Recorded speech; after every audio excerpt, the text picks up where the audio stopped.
now. Welcome to this session.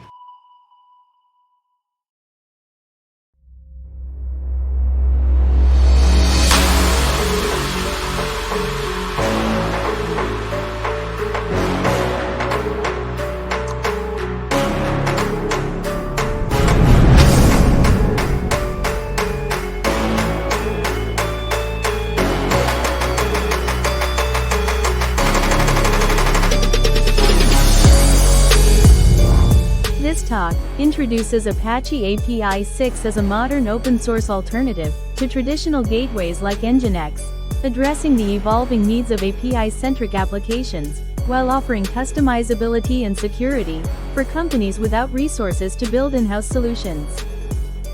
As a maintainer of APISIX, under the Apache Software Foundation, our next speaker is passionate about helping new contributors to open source by mentoring them through programs like Google's Summer of Code and Linux Foundation mentorship. He also pens the Open Source Absolutist blog. Please show your appreciation for Mr. Navendu Patakat.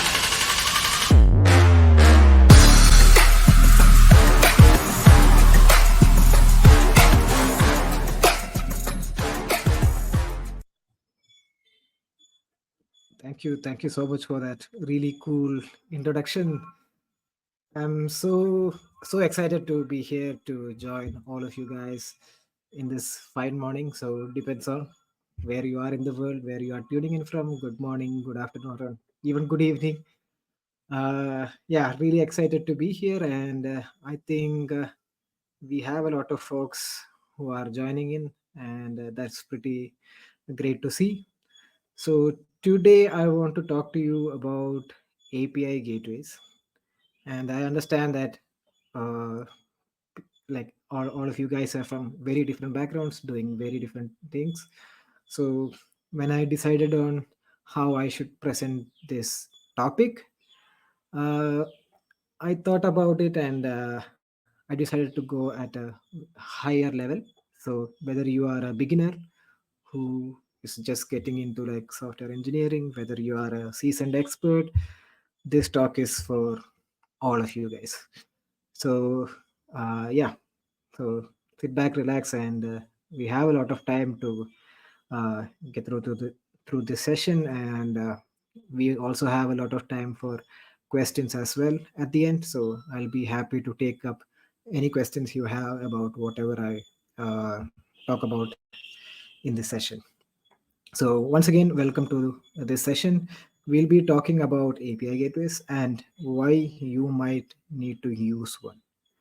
So without further ado, let's get started. A little bit about me. I am Navendu, and I'm primarily an open source maintainer. So I write code, I write documentation, and I help steward open source projects. And the project I'm working on mostly right now is called Apache APISIX, which is an open source project under the Apache Software Foundation, which we will learn more about as we progress in the session. And previously, I used to work on some CNCF projects. CNCF is Cloud Native Computing Foundation, uh, which is a foundation within the Linux Foundation focused on cloud native products. So I used to maintain some open source projects under the CNCF as well. And outside of this, I try to help uh, newcomers, primarily students and new developers who want to contribute to open source. So I try to help them through open source mentorship programs like the Google Summer of Code program and the Linux Foundation mentorship program. And yeah, after this talk, you can find me online by just googling my name, or like on my social media handle, which is real potakat.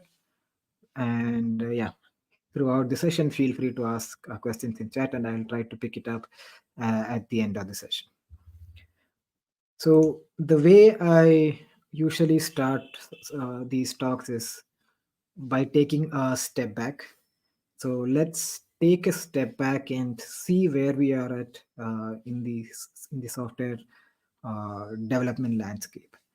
So and I think that it is important to look at this evolution in uh, how we build software, and it is an important thing to understand before we dive into like the core part of how we are going to use API gateways and how we are going to build our software infrastructure.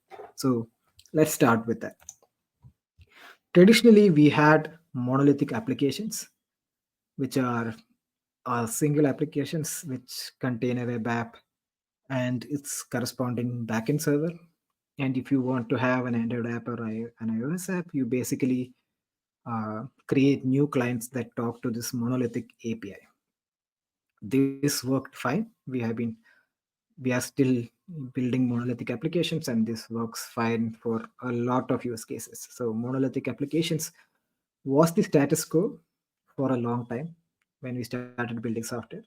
But recently, we have made a slight switch, and we decided to split up these monolithic applications into multiple services. So each team, each team within an organization is responsible for one particular service. So, and one particular service does one thing and does that one thing really well.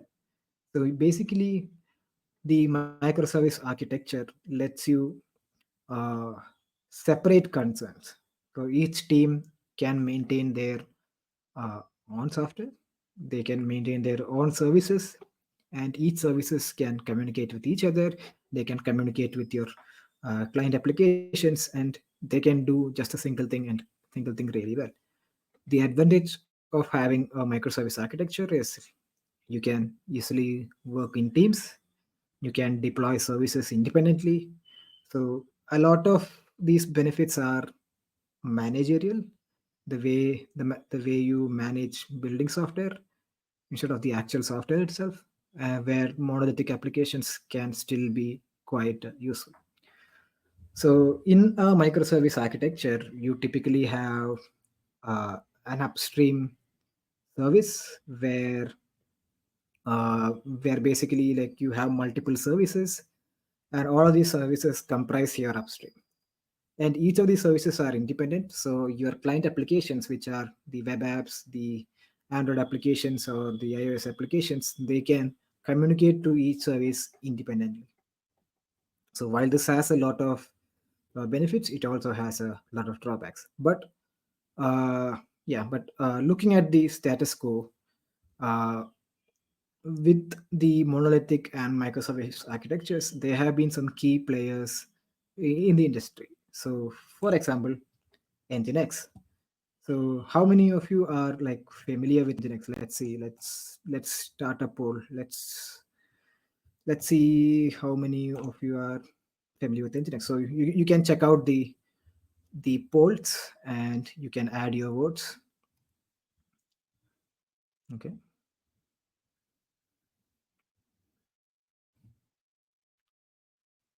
So far, it's a pretty even split between the three options. But yeah. Hmm. That's nice. That's nice.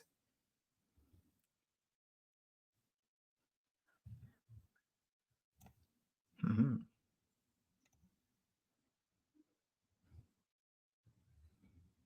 It's key. It's going on still. Okay. Let me close the poll. So with 73 votes, most of you have at least heard about what Nginx is, and at least some of you have already used Nginx, and very few of you have not heard about Nginx. So it doesn't matter. Uh, yeah. So Nginx is quite ubiquitous because Nginx is almost everywhere, and we have been using Nginx for the past 20 years without failure. It has served us very well, and yeah, Nginx is pretty easy to use. So you just put Nginx in front of your applications, and you'll be able to serve your applications to external traffic. And this worked well for like monolithic applications as well as microservice applications. But as time went on, as people started building more API centric applications where people started building more API first applications. Nginx became more limited. People wanted to do more stuff that is not available within Nginx. So they either have to spend time building custom Nginx plugins, custom Nginx modules, or they might end up building their own solution from out of the box. So they spend development effort building a reverse proxy solution which can replace Nginx. But most people don't have the resources, the development resources to build such a solution themselves. So they could spend those resources in building the actual services. They could actually build the applications with the resources they can use to build something like Nginx. So projects like Pingora recently emerged. So Pingora is basically a library and a platform where you can develop your own reverse proxy solutions, and it lets you uh, build. It gives you a lot of tooling to build something like Nginx, but that is really more custom to your use cases. So projects like Pincora started popping up, which is fine. But most of us still don't have the resources to actually build something that can replace Nginx. So this is where we are at. We were using things like Nginx, but we felt it was limited. But we don't have the resources to actually go out and build a new solution ourselves. So we need something in between, something that is built for the an API first software, something that is built for uh, modern software systems, and something that is easy to use, but it is also quite configurable. And that's where an API gateway comes in. So an API gateway can be seen as the next step of the evolution, where we have moved away from simple reverse proxies to an API first solution that does a lot more than what a typical reverse proxy does. So API gateway has uh, a lot of use cases that most development teams require, and the benefit of having an API gateway is that your development teams can focus on building the actual APIs. They can focus on building the actual service. They can focus on building the actual business value applications and delegate a lot of these menial tasks to an API gateway. So let's start with that. Let's start with what the API gateway does. And a good way to look at it is that API gateways are entry points to your services. What I mean by this is you have your client applications, you have your services, and an API gateway sits centrally between your client applications and your backend services. And all traffic to your services from your clients will go through this API gateway. So it takes a user's request, which is a request from your client application, which can be a web app, Android app, or iOS app, and it basically routes it to your backend services. So depending on what the request is, the API gateway will decide where to route those requests. It can also route to multiple services and collect the request and collect the responses and give it back to the client applications. And on top of that, an API gateway does more things like analytics, security, threat protection, and we will see some of this later in the session. But in its essence, API gateway is an entry point to your service where it takes requests from your client applications, forward it to your services, which is your upstream, and delivers the response in a combined package while adding these additional features like analytics, threat protection, and security. We'll look into that. And I work on an open source project called Apache APISIX, which is an open source API gateway solution, which is maintained by the Apache Software Foundation. And Apache APISIX is a high performance cloud native API gateway, and it does things like load balancing, canary release, breaking authentication, monitoring and observability, and a whole lot more stuff. So API6 is an API gateway that you can use out of the box, and it has a lot of features out of the box, but it also enables you to extend its capabilities programmatically without a lot of effort. So if you are interested, like definitely check out api6.apache.org, or you can go to the resources tab and you'll be able to find the documentation link for API6. You can check that after the chat. All right. I already see a lot of questions. I'll get to it. Uh, yeah. So in this talk, I want to introduce you to API gateways like Apache APISX, and help you learn more about what an API gateway can do for you and why you might need to consider using an API gateway on your next project. So, so let's get to these use cases. The first and the most important thing an API gateway does, the most basic thing an API gateway does, is to route your traffic. So you have your client applications, you have your backend services, and you want something central to route traffic between your services. And this needs to be done in an intelligent way. And that's exactly what an API gateway like API6 does. So in this example, you have multiple services, customer service, an order service, and a payment service. And if a client sends a request to the slash customer path, we want the API6 to fulfill this request with the customer service. And to do that, API6 will forward the request to the customer service. And it will return back the response to the user. And let's say if someone sends a request to the order endpoint, the order API, if the client application sends a request to the order endpoint, what API6 does is it sends a request to the order service, and it also sends a request to the payment service, because you might need multiple services to fulfill a single request, and these multiple requests are fulfilled by API6 itself without the client having to send multiple requests.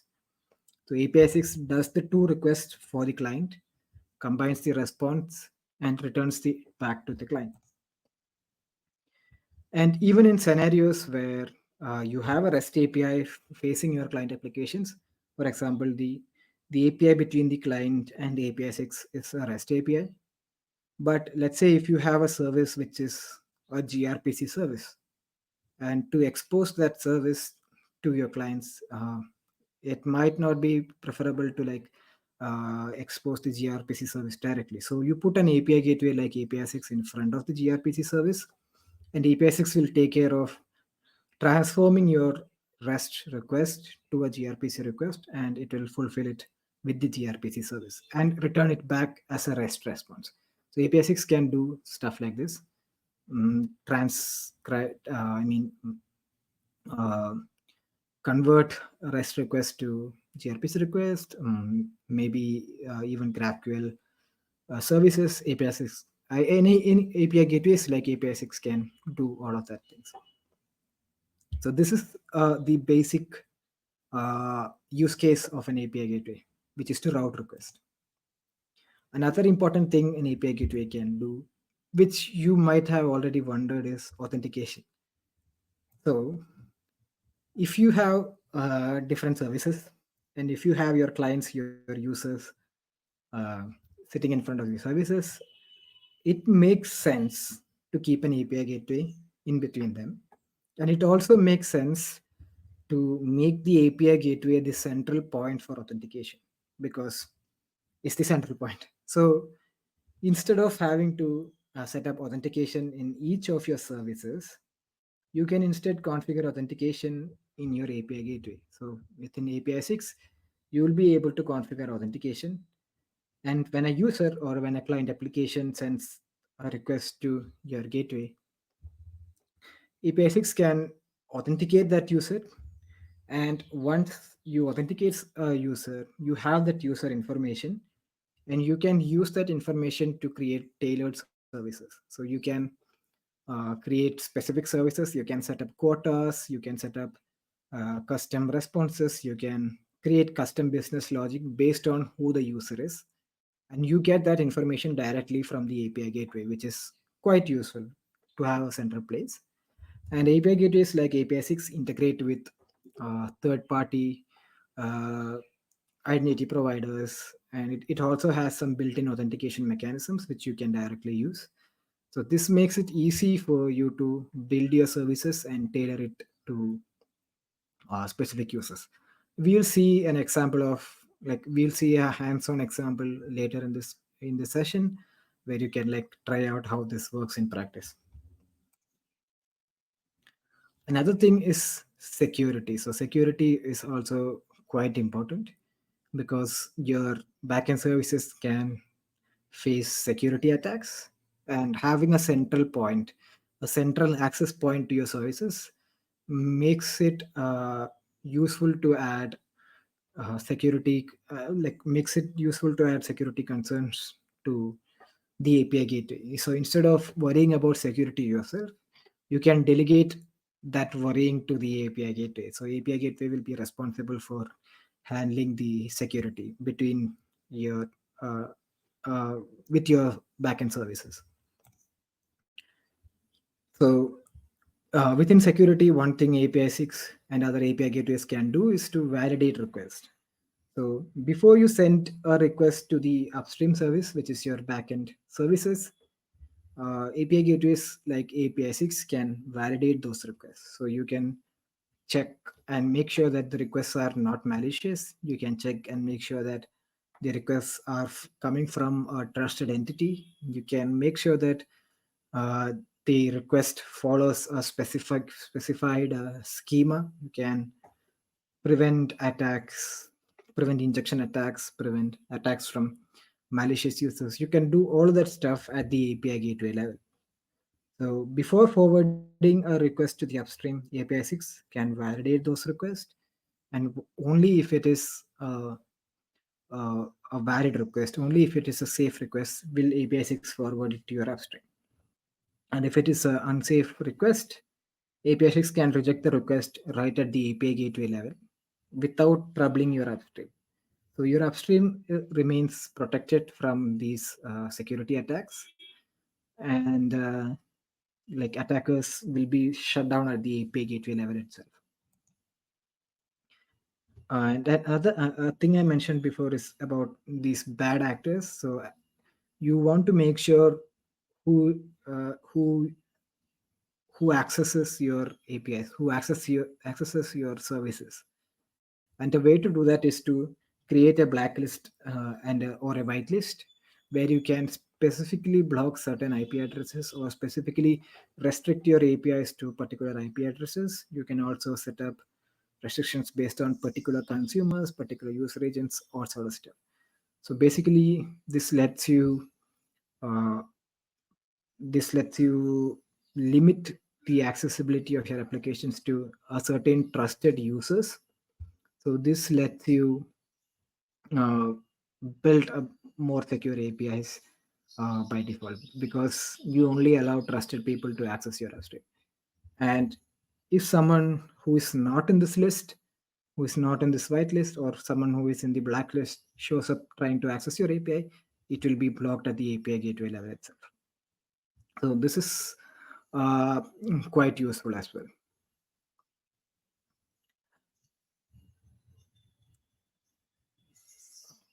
Let me, yeah. And so what we talked about were the basic things an API gateway can do, but an API gateway can do even more things. So stuff like fine-grained traffic control. So what I mean by this is, let's say if you want to limit pe- how people can access your APIs. So if you look at any public API, if you look at any public API, or if you look at any API services that you are subscribing to, you will usually find a rate limit. You will only be able to uh, send a limited number of API requests uh, every month, or like every day, or every minute. So you typically come across these limits in the wild, and instead of building those business logics directly into your application, you can set up rate limits in the API gateway itself. So API gateway sits in front of all your services, and you can make it as the central point where you configure rate limits. So by rate limits, I mean, if the number of requests exceeds a particular threshold, API 6 will reject or delay those requests, and only if the number of requests is within the specific limit, the API 6 will route the request to your upstream services. So this is also a security feature where you don't overwhelm the upstream. So your upstream will have a certain capacity, and you ideally don't want to like overload it and cause it to crash. So instead of doing that, you can set up limits where you can send a safe number of requests to the upstream without causing any issues there. So you can set up limits based on the number of API requests per second. You can set up maximum number of connections that a user is allowed, or you can set up quotas where a user can only access a certain number of only make a certain number of API calls in a particular time window. So you can configure all of that directly in the API gateway itself.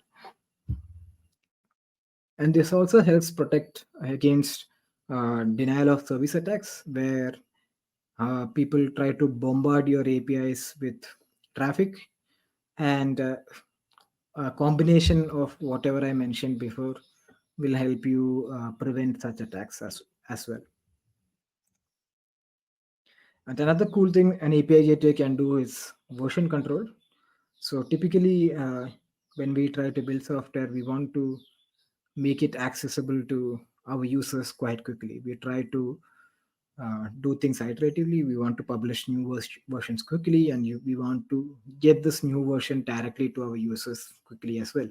And this is where version control comes in, and this is where an API gateway can make your life a bit easier. So let's say you have an upstream service which is at version 1.0, and your development team just released a new version, and your uh, goal is to like move all of your clients from the version 1 to version 2. So initially you have your upstreams, you have your APIs, and API 6 is routing, API 6 or your API gateway is routing all traffic to your version 1 upstream. Let's say that. And initially, no traffic is being directed to the new upstream, which is typical because we just published this new version of the upstream and it is not available to user. So all client requests are going to the version 1 of the upstream. And with the version control feature, we can do something called a canary release, where initially you route just some traffic, let's say 5% of traffic, to the new upstream. And by routing a small portion of traffic to the new upstream, you can test this new upstream with production traffic. You will be able to test it. You will be able to make sure that it doesn't have any bugs. You can check for performance issues. You can do all of those tests in production. And if even if there are some issues, it won't affect most users. It will only affect a small subset of users, and you can still keep most traffic to the version 1 of the upstream.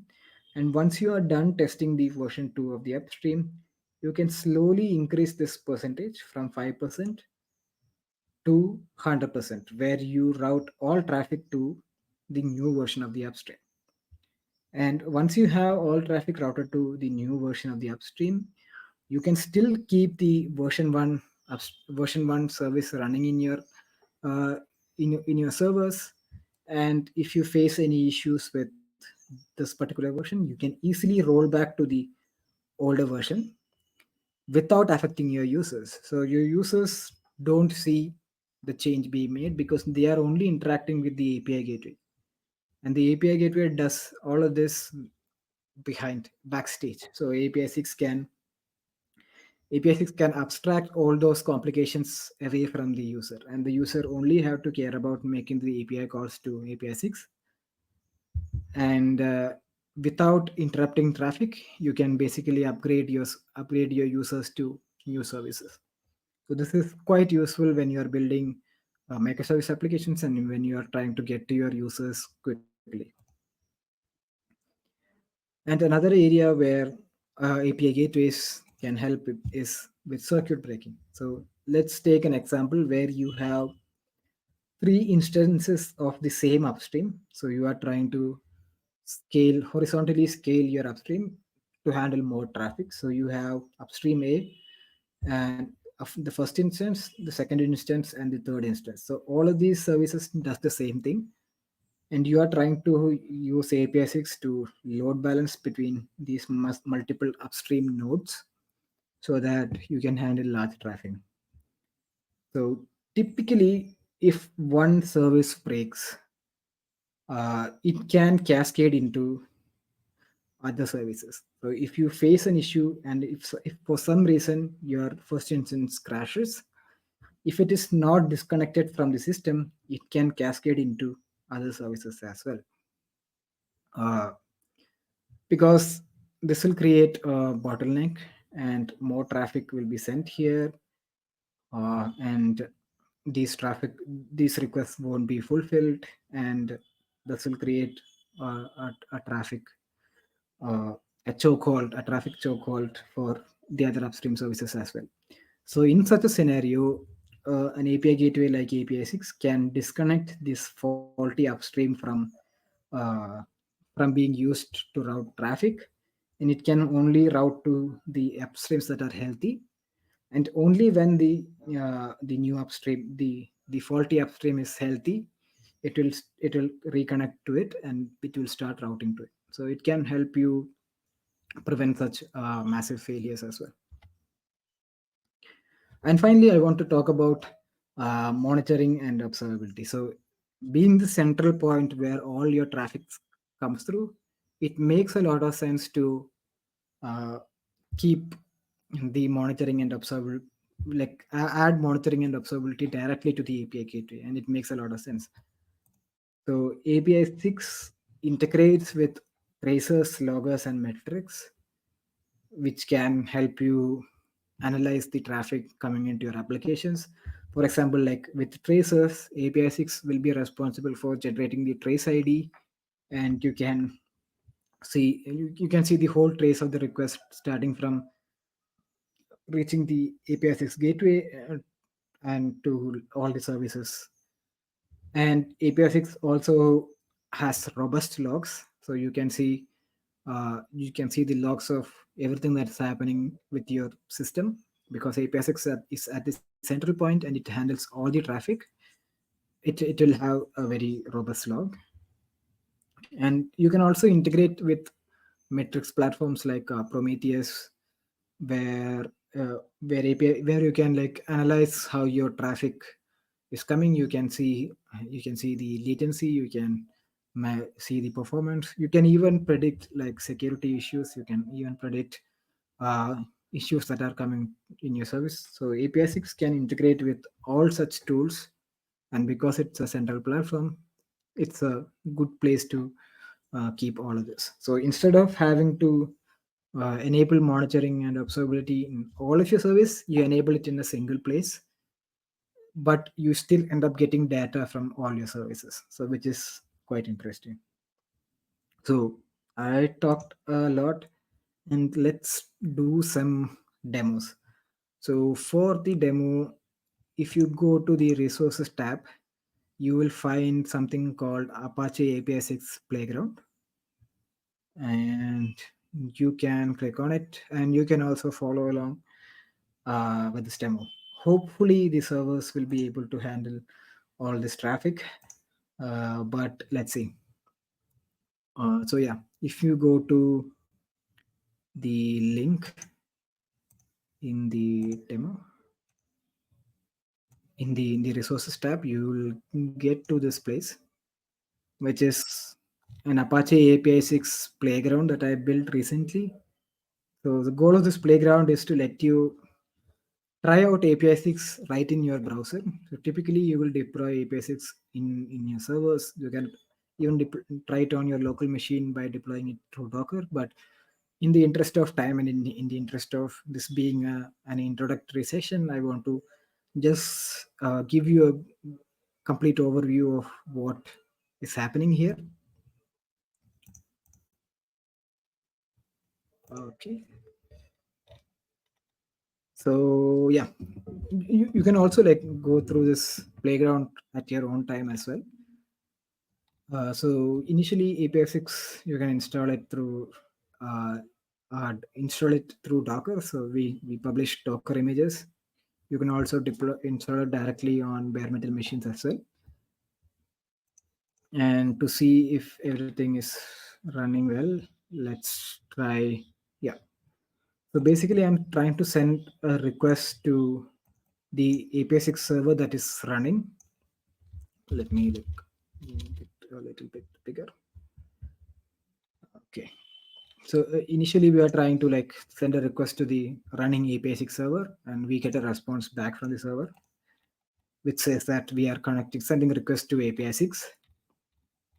And the first thing I told was creating routes. So APISX supports configuring through an admin API, where you can send requests to an admin API with a JSON payload, which lets you configure APISX, or you can create declarative configurations like this. So in this example, I want to like, I'm trying to route requests to a public API endpoint called HTTP bin, and I want to create a path to /IP, and I want to forward it to my upstream node, and I want to use the round robin algorithm, uh, which doesn't have any meaning here because we only have one node. But if you have multiple nodes, it will round robin between those nodes.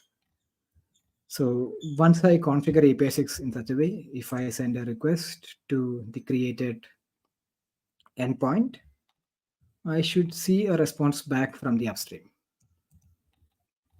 And this is a route that I have not created. So if I try running this, I should get an error message saying route not found. So that's how easy it is to configure APISX. You can configure things directly as YAML. You can just basically get things up and running with a few lines of YAML as well. And you can do other things like load balancing. So in this example, you have two upstream nodes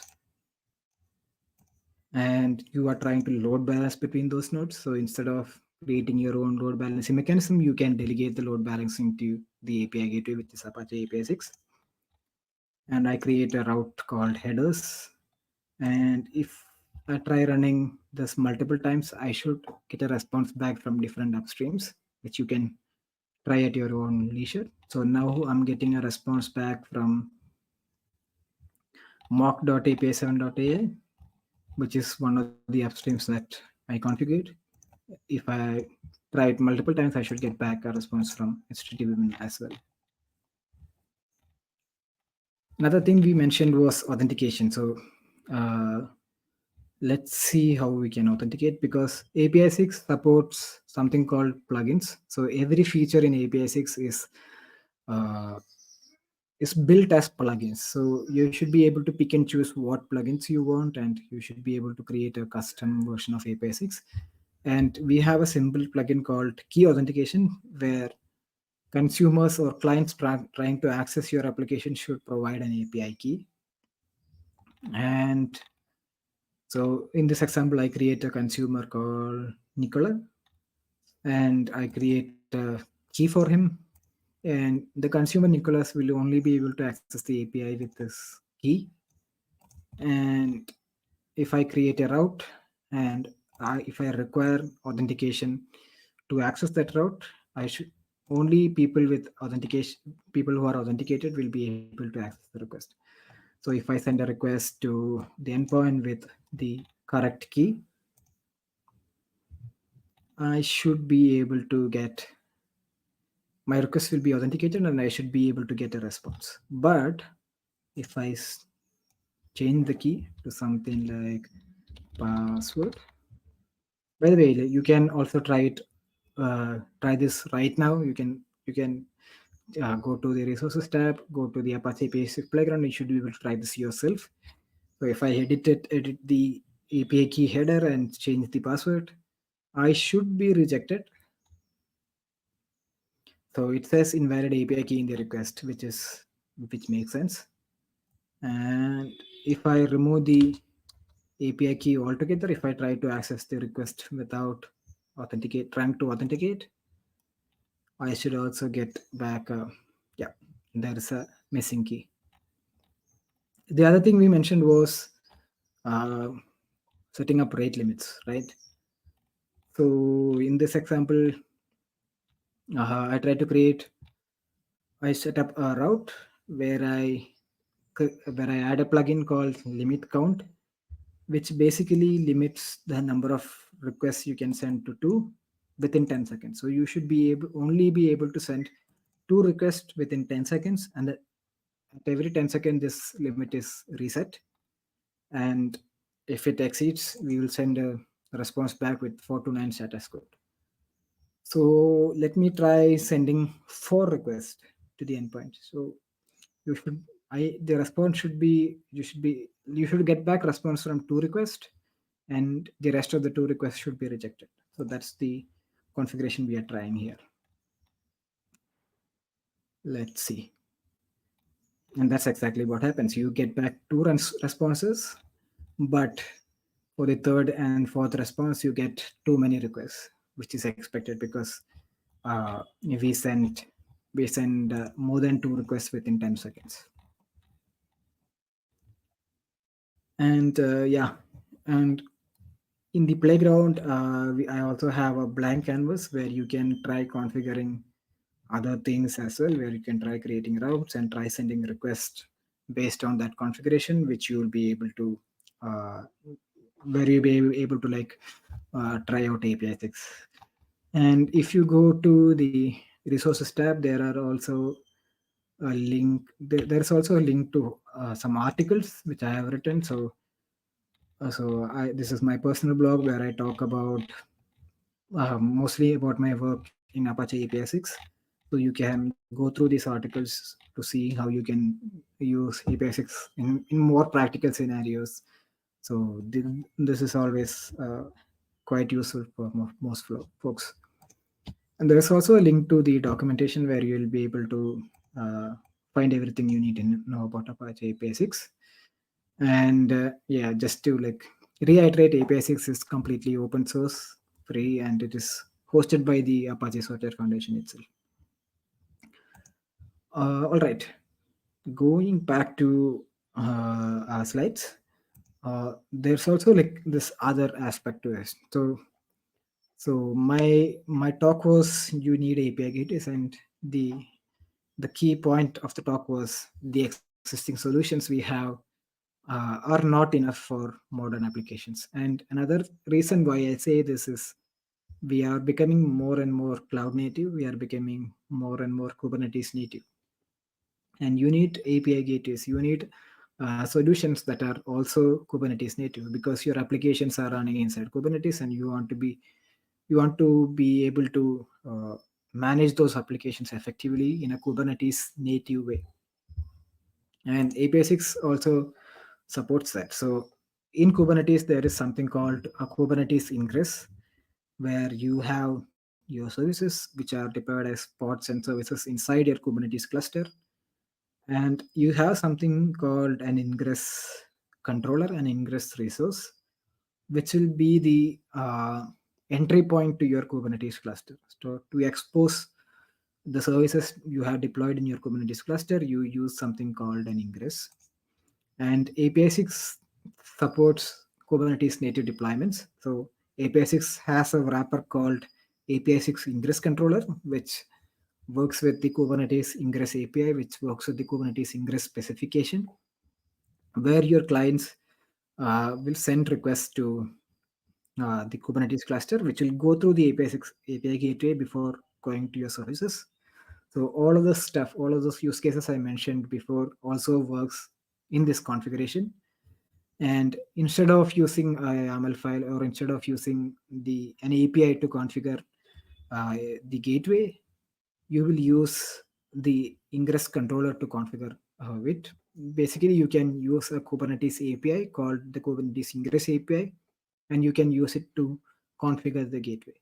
So regardless of what gateway you are using, you will be able to use the same configuration file, just like you configure a pod or a service or a deployment. Just like you do that, you'll be able to create a manifest file, and you will be able to uh, use the Kubernetes client kubectl to deploy that configuration. And there is also something called the Kubernetes Gateway API, which the APISIX team is actively working on.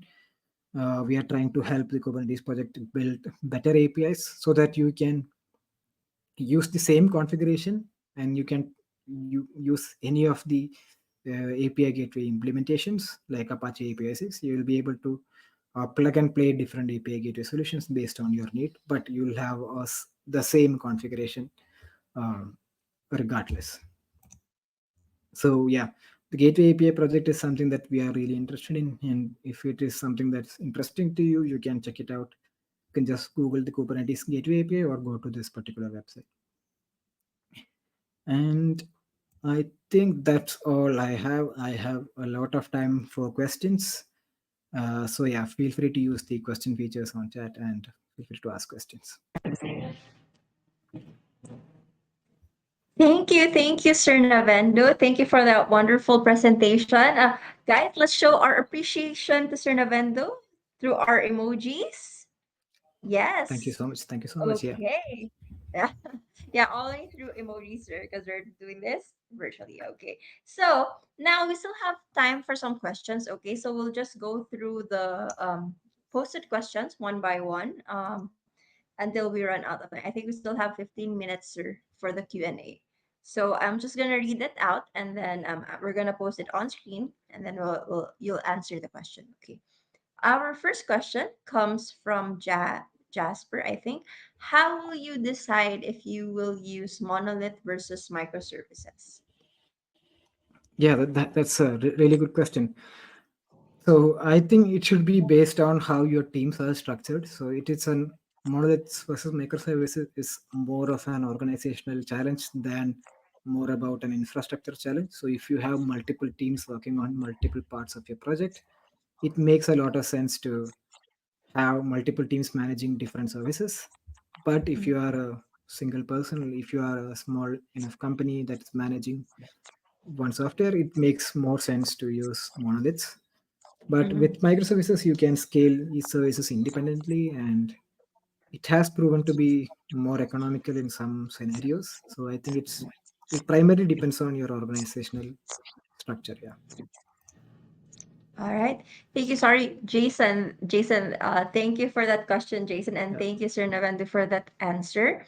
Our next question we have from Maria Reliza. How does an API gateway handle and log errors or failed requests? Yeah, that's also a great question. So a request can fail because of multiple reasons. So the clients can send a bad request, but that will be intercepted by the API gateway. The upstream can receive a bad request and respond back to the API gateway saying that it's a bad request. And there can be a myriad of reasons. There can be network issues between the gateway and the upstream. All of that could happen. So the common factor here is the API gateway. So the API gateway will have access to all of this data. So with APISIX, we export these data in a log file, but you can also use tooling like the Elasticsearch logger, where you'll be able to get more insights out of those logs. And typically, in most API gateways, you can also set up log levels, so you can ensure what level of logs you are sending to the log file. And yeah, because the short answer is because the API gateway is central, it has access to all of these, and the logs will have all of these details. Okay. All right, thank you, sir. Hopefully, Maria, that answers your question. Our next question is from Genevieve. What are common issues that arise during Nginx upgrades, and how can they be tested? So I can't really say particularly about Nginx, but so more often, like, people migrate out of Nginx, so they find some performance bottlenecks, or they find some features that are not available in Nginx that other solutions have, because Nginx is uh, 20 years old and it has been used for a long time. It has a lot of benefits, but it has also a lot of drawbacks as well. So people trying to upgrade Nginx or upgrade Nginx to a different solution, they often face a lot of issues with migrating their configuration. So they want to make sure that their users, their clients who are consuming their APIs, are not affected by the migration.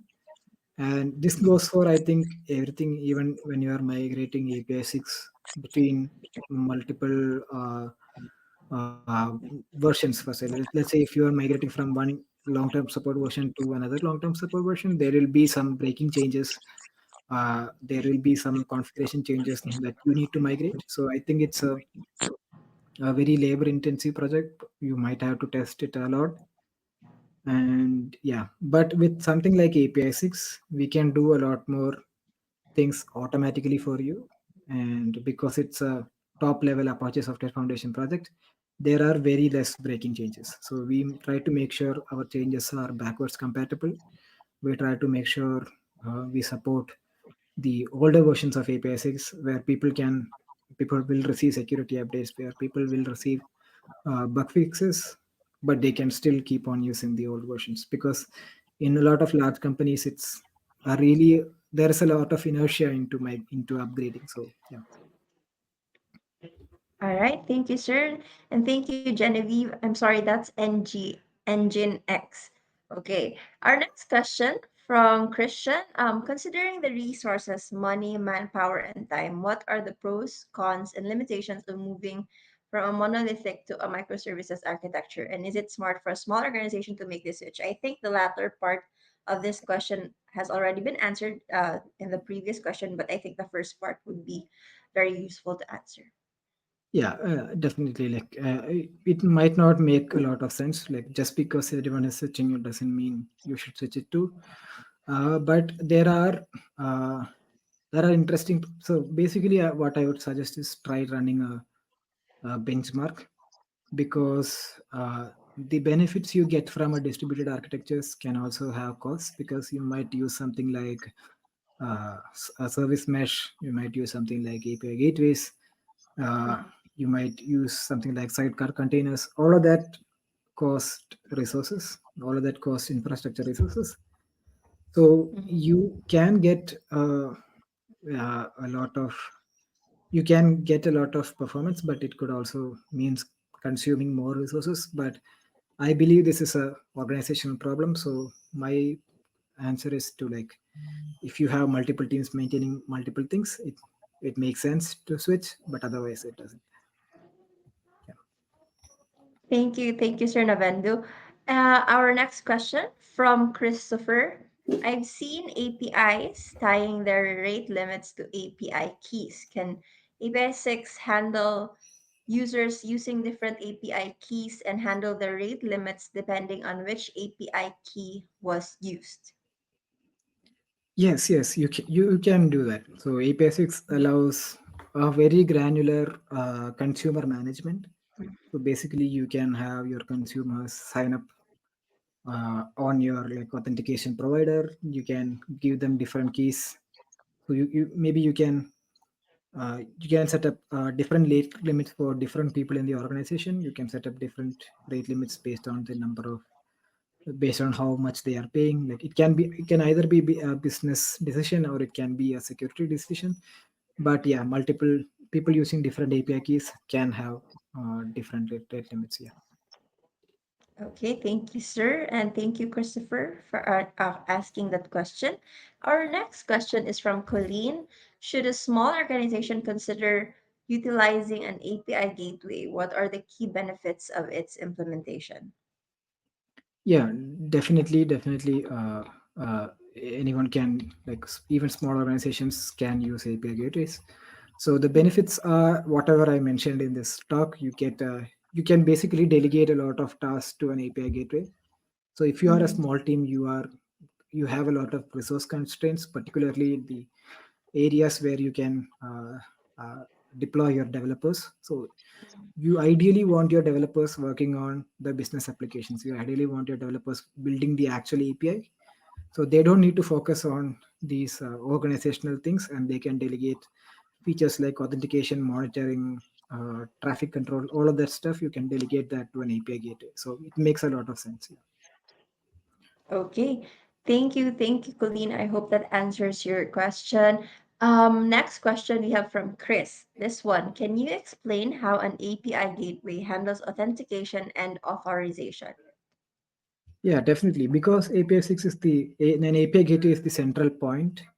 It has access to all of these clients' requests, and APISix has a lot of built-in plugins like the Keyauth plugin I demoed, but it also supports third-party platforms. So Mm-hmm. through plugins as well. So you can basically either use the input plugin or the third-party plugins. And if you go to the API6 documentation, you will find the list of available authentication plugins. So yeah, and we do it in very different ways. So depending on what plugin you are using, the way we do authentication is different. Yeah. Thank you, Sir Navendu. I think we still have time for two more questions. Okay. So our second to the last question is from Jeremy. By leveraging API gateway to support multiple applications, how does it manage when there are too many requests hitting such endpoint? Yeah, that's a good question. I think it was answered during the session. So you can configure Mm-hmm. API6 to uh, you can configure rate limits directly within API6. So if there are too Mm-hmm. many requests, the requests are rejected at the API gateway itself, and it doesn't reach your backend services at all. So yeah, that's the answer. Okay. Our okay, so we can add another question because that was actually answered during the session, sir. So another question is from Isa Pearl. What factors should be considered when choosing an API gateway to ensure optimal performance and scalability? Yeah, that's a really good question. So first of all, I think it should fit your use cases. So if you are trying to set up traffic control, authentication, and if you want particular integrations, you should first make sure that the API gateway has all the features you need. So, for example, in API6, we do support a lot of features out of the box, but we also provide a way for you to create your own plugins. We have a community which can help you create your own plugins, which can integrate with all of those third party, all of those specific use cases you might have. So, first is the feature. And when it comes to performance, you want something that is very lightweight, that is built to scale. And API6 does that. So you can just Google how is Apache APISX fast, and I have written an article previously mentioning that. So basically, APISX is very lightweight, and we use some algorithms which are quite scalable. So regardless of the number of routes you have in your API gateway, APISX does like requires the same time to match requests. So all of that minute performance improvement, they cascade into something big when you talk about high performance at a very large scale. And a lot of our users are companies that are serving very large number of traffic. So we have big fintech companies, we have e-commerce applications, we have direct to users applications. People across all of these companies are using API6, which handle a large amount of traffic. So yeah, that's it. And finally, like you can run it all depends on your infrastructure as well. You can easily deploy APISIX and run your own benchmarks and see if the performance matches your expectations as well. Yeah. Mm-hmm. Okay, thank you, Sir Navendu. And for our last question, this is quite a technical question from Maron. Would transforming the HTTP request into gRPC request still perform real-time streaming and have the client application processed in batches? Uh, yes, I think we do support both the streaming and non-streaming API. I think we support the four types of requests you can make through gRPC, like the client streaming, server streaming, and both streaming. So I think it's supported, but I'm very unsure. Maybe I have to uh, check the documentation. But you can easily find about. So there is a plugin called gRPC proxy in API6. Mhm. So you should be able to read the documentation and figure that out. Yeah. Okay, thank you so much. Thank you, Maron, for that question. And thank you so much, Sir Navendu, for taking the time to present today at SoftCon. Um, Thank you. we appreciate your time and your sharing your expertise. And I hope our audience has enjoyed this particular session. So, guys, let's show again our appreciation to Sir Navendu all the way from India. Thank you so much again, sir. And guys, if you enjoyed the session, kindly don't forget to rate this particular session and this the speaker. So the link is posted at the chat box again. And that's all the time we have for this session. And hopefully, if you still have questions that you want to ask the speaker, I think you can still reach him through the platform in a networking table. And once again, you'll find the link to the feedback form at the chat box. So again, let's thank everyone that joined us this morning, and we still have a lunch break before we proceed with our next sessions this day two. So guys, enjoy your lunch and see you again at 1:30 p.m. for the next session. You can also visit the virtual booths during lunchtime. Thank you and enjoy.